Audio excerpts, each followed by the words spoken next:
फिर से नीट का पेपर लीक हो गया। देश में सबसे ज्यादा सुरक्षित चीज क्या है? ना संविधान, ना छात्रों का भविष्य।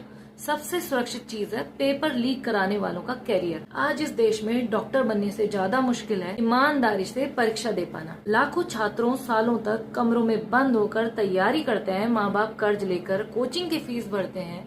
कोटा, दिल्ली, पटना जैसे शहरों में बच्चे अपनी पूरी जवानी दांव पर लगा देते हैं और फिर एक सुबह पता चलता है पेपर तो रात में ही बिक चुका था। क्या डिजिटल इंडिया बनाया है? छात्र अभी OMR भर ही रहे होते हैं और कुछ लोगों के घरों में पहले से ही आंसर की टिक हो चुकी होती है। कहा गया था कि NTA बनने से भ्रष्टाचार रुकेगा, लेकिन हुआ उल्टा। अब भ्रष्टाचार भी सेंट्रलाइज्ड हो गया है।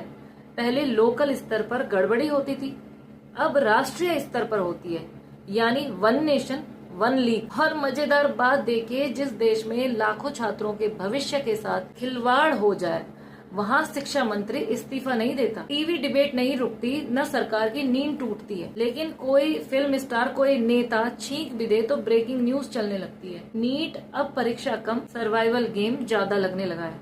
या मेहनत करने वाला छात्र सोचता रह जाता है कि गलती मेरी थी, या मैं गरीब घर में पैदा हो गया तो मेरे माँ बाप इतना महंगा पेपर खरीद नहीं पाए। क्योंकि सिर्फ भुगतते स्टूडेंट नहीं है, 25 लाख बच्चों ने ये पेपर दिया, यानी कि 25 लाख परिवार इस पेपर से अपने आप को ठगा हुआ महसूस कर रहे हैं। इस पूरी व्यवस्था ने पढ़ाई को शिक्षा नहीं, एक महंगा जुआ बना दिया है। कोचिंग माफिया कमाते हैं, प्राइवेट कॉलेज कमाते हैं, फॉर्म फीस कमाई जाती है और अंत में छात्रों को मिलता क्या है?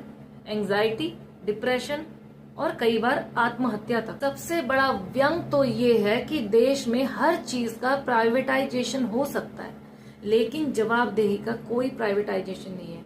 और फिर हमें कहा जाता है युवा राजनीति से दूर रहें, सिर्फ पढ़ाई करो। कैसे करें पढ़ाई जब सिस्टम ही हर साल ये साबित कर दे रहा है कि मेहनत से ज्यादा ताकत पेपर माफियाओं और पैसों में। अब छात्र सड़क पर उतर रहे हैं, सवाल पूछ रहे हैं तो उन्हें एंटी नेशनल, पॉलिटिकली मोटिवेटेड या कॉकरोच तक कहा जा रहा है। लेकिन याद रखिए, जिस देश के युवा अपने भविष्य के लिए सड़क पर उतर आए, वहाँ असली पेपर लीक सिर्फ परीक्षा का नहीं होता, वहाँ सिस्टम की सड़ांध भी सबके सामने अच्छी तरह कई बार लीक हो चुकी है।